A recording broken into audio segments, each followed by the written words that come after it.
Waka waka waka, what's up? Tonight we're going to be doing an unboxing, first impressions, and in-depth review of the Shrike by Fanhome. Let's shields up, engage, and take it to the table.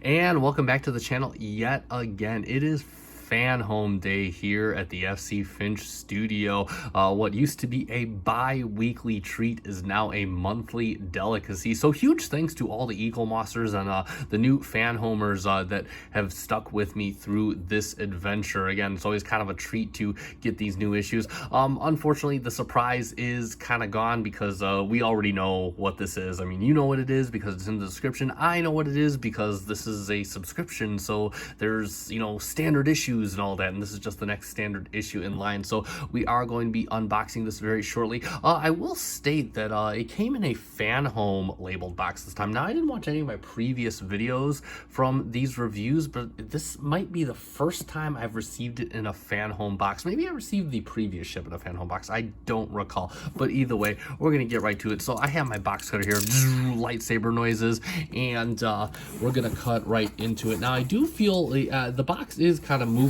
around in there. There we go. We'll fold that up right there. So I don't think there's like any bubble wrap. If there is, it's like not very much at all. We'll get that out of the way, and we'll just kind of knock the camera. There we go. And oh wow, so there's a couple things in here. So of course, let's take a look one at a time, and we'll get the box right out of the way. But yes, it is the Shrike, as seen in season 3 of Star Trek Picard, the one and only alien ship in this new collection. We'll just get the right off to the side because apparently we get like a binder. I'm gonna get the box out of the way too, because that's just kind of fallen. No other packaging in there to speak of, but we'll get the binder over here and take a look, and this is where we can put, I guess, all our magazines and all that. And sorry for the glare, but yeah, we have a very nice shot of the Titan, the Enterprise F, and the Stargazer coming at us there. Very nice galactic background, looks really good. Go to the other side, and yeah, you got the same thing on the other side. It is the official Starships collection, Star Trek, and that looks very cool. So we'll unpackage that later. Not going to worry about unpackaging it on. I'm not even sure if I'm gonna unpackage that, and we'll take a look at the box. And of course, this is the Shrike, as seen in season 3 of Star Trek Picard. It kind of looks like an earwig in many ways. You can tell. I know the Scimitar was designed with like a spider in mind, so I think this is one of those ships that feels like it was designed with an insect in mind. Fanhome, Star Trek Picard. Moving to the side, you got it warping into battle.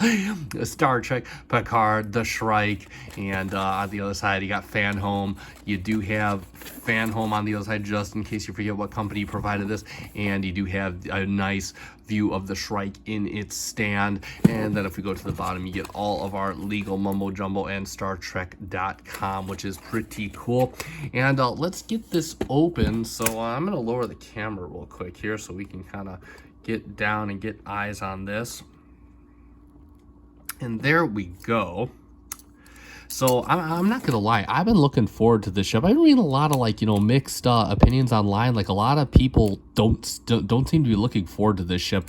I actually was now, I'm not really a fan of a lot of the newer alien ships in Discovery and whatnot. I mean, like the Breen ship and the one, the antagonist from season 3 of Discovery. The ships always felt just too blocky to me, but this really feels like it's something alien, something menacing. I get Scimitar vibes from this, and yeah, I've heard the argument that it does feel like a generic baddie ship, and I can get down with that, but you know what, I am okay with the generic baddie vibe, especially when it looks this good. So we got the tapes cut, and we're just gonna kind of pull out and back, there we go. Get that off there, and there we go. Let's get into the magazine. And you can see the Shrike has a very, very nice, this is the coloring, it's very, very nice. Has a nice image of the Shrike right there. Official Starships collection, the Shrike. And then of course we have a very nice shot of the Shrike. You got the little stand instructions right there. And then of course, 659 meters commanded by Vedic. And then special weaponry, quantum tunneling portal amidst a bunch of other stuff, and it had impulse and warp propulsion. I'm sure that this ship just had a slew of weapons. Skipped a page. There we go. Got the general overview of the Shrike. What a nice menacing shot. I kind of love how the nacelles, I guess these are nacelles or whatnot, kind of outlined there. Looking really good. 236 standard photon torpedoes. Got the orthographic views, which I absolutely adore. Again, wow, so many angles of this ship, and so detailed. I'm excited to see the model now. And then of course we start getting into our sketches and whatnot, designing the Shrike. And there we go. We have some other designs of what the Shrike could look like, and I'm going to be honest. All of these look pretty menacing. Like if we got something like this or this, I would not have been disappointed. Even this looks pretty cool. I mean, this has kind of a Breen vibe to it.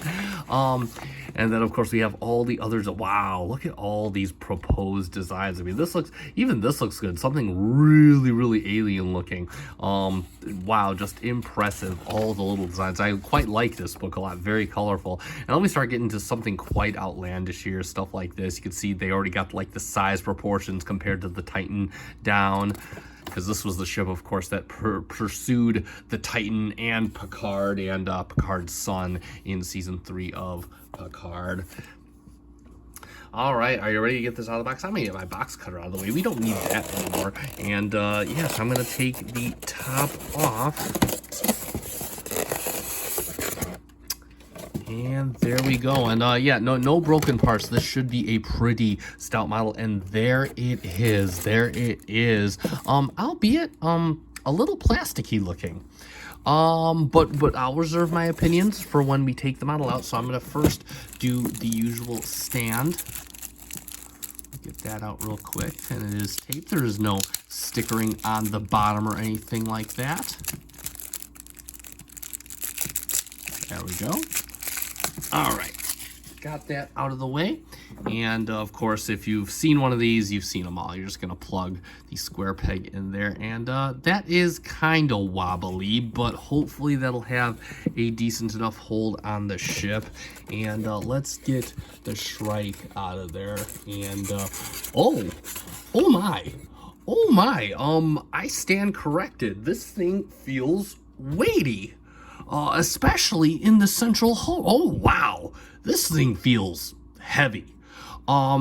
And I can feel it. I feel like there might be a little bit of metal down here. I get a nice cool to the touch. This area definitely plus. Watch around these. They don't feel flimsy, but they don't. You know, I would just not get crazy with this. But wow, there is definitely some massive weight going on right here in the central section of the ship. It is quite impressive, and we're just gonna get this. I think it just goes right around the central hull right there, and yeah, it looks like it's getting ready to go off into outer space. And let's have a good look at the Shrike. And holy crap, is this ship heavy. It's got a really nice weight and feel to it overall.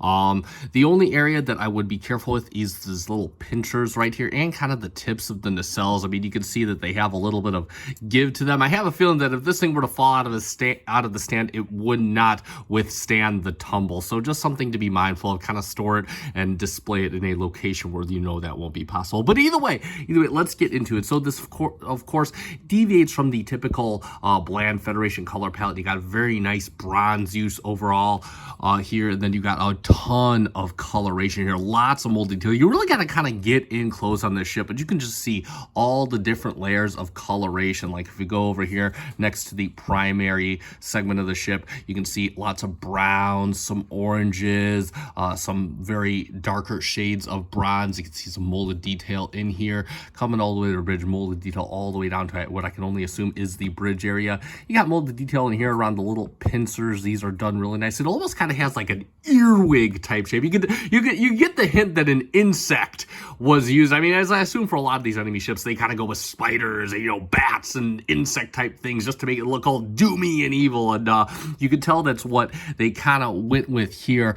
Come to the, I guess the cells, the little pylons here. You got like kind of a puke color going down. You can see like you got little gray, lighter gray Aztecing all across. Got nice little orange lights. Let's see if we have, so no, just some molded detail to signify what I assume are the nacelles right in here. You can see these little indents right in here moving all the way down. I mean, you got these little fins right here. They look like little saw blades on the tips. Looks really good. Even got this little conduit type detailing, which I think is very good looking. Moving down to the side profile of the ship. Again, the ship just looks great from all angles. I know it has a feel of generic baddie, but I quite like it. Gets that little bit of schmutz off there. You got a little parting seam right in here. That doesn't seem too intrusive. And then if you look at this. You'll never ever notice this, but you got tons of detail in there. Lots of different coloration. The browns, the grays, all in there where you're probably never ever going to look. More molded detailing for the conduit right down here. Coming to the back of the ship, you can see it looks like no clear plastic. It looks like red painted plastic, which I gotta be honest, I'm actually okay with. This looks very vibrant. It just kind of pops, adds that little bit of extra pop. You can even see you got some texturing detail right here. This thing just has loads of thrusters. She is not a slow ship by any stretch of the imagination. Just loads of thrusters. You got some reds right here. It does look very, very nice, very good. We'll come around to the other side. Again, I just love the whole profile of the ship. There's just like curves and pylons all kind of coming to this central structure right here. It does look very good. Very nice layout for the ship. We'll go to the bottom side, and you can see we got the little, I guess, the deflector module here, which if we take a look at it, you can kind of see some hints of Galaxy class in just the way this is set out. A little bit of Odyssey class in there. I'll come to the deflector. It's just this little piece of caramel colored plastic that's in there. It looks okay. You got a few different designs, an oval and a circle inside. That looks pretty good. You got some molded detailing on the bottom there. The detailing continues to the bottom of here. Similar detailing on the pylons and whatnot. You got some detailing all inside the central structure. Coming right down here, some extruded detail. Just looks very good. Again, more this pincer claw type gimmick, just to kind of give the feel of what this ship is going for. Overall, just very, very good looking and very heavy as well. I can't emphasize that enough, how heavy and substantial this ship feels. And we'll do a quick comparison. Now, before we get into comparisons, I do want to state one disclaimer. I do not actually have the Titan A on my person at this point. It is in another display that is not in the vicinity of the SC Finch Studio. I know that that's likely what people want to see. But to give you an idea, the Titan A should be roughly half the length of the Shrike, and model-wise, they're roughly the same length. So that'll kind of give you an idea of how they scale with one another. But I do have another main baddie ship in the form of the Scimitar from Star Trek Nemesis, so you can kind of get an idea of how big it is in relation to another special edition starship. And you can kind of see the similarities in DNA between these two ships. Both kind of have a Dominion-ish or a post-Dominion background, and you just kind of get an idea of the similarities in design languages, the differences in design language, and how big they kind of look in relation to one another. And that's going to be pretty much it for our comparisons. And let's sum it up for the Shrike by Fanhome, and I cannot overstate how much I have been looking forward to this ship. I loved it from when I first saw it in the previews for Picard. I was excited when I saw that this would be a portion of this collection, and I am excited to finally have this ship in hand. And I can tell you, like the rest of the ships in this collection, it does not disappoint one bit. For one, can't say this enough, this ship is heavy. Like, it has some legit weight to it. It's probably the heaviest model we've gotten in this collection thus far. It's heavier than the vast majority of eaglemoss models. I'm not kidding. It is that heavy. Coloration is absolutely beautiful. I love the layers of coloring. Everything pops. The impulse engines look absolutely spectacular in my opinion. And the overall profile of the ship, this is just some really nifty design language in my opinion, even if it may look, albeit, a bit typical baddie style. If I haven't haven't stated it already, I do recommend this ship. You can get it from Fanhome. You will get it if you are a member of the subscription, but of course you can purchase it after the fact off of Fanhome site. I'll put a link in the description down below so you can go there, and if you do want in on this ship or want in on any other previous issues, you can definitely get in on that. That is going to conclude this review, so you guys know what to do at this point. If you found this review fun and informative, let me know by hitting the like button down below. I greatly appreciate it. It does help me out. And of course, join my federation if you like eaglemoss reviews and Fanhome reviews. I'll post the links to the playlist down below so you could check those out. I do all these ships, or as many as I can get anyway, Battlestar Galactica, Stargate, so definitely give those a check out and consider subscribing to my channel and joining my federation. Thank you so much to the 800 plus of you that already are for various different reasons. And I am going to close out. I have been FC Finch. Thank you so much for watching, and thank you for making me a part of your collecting journey. Live long and prosper.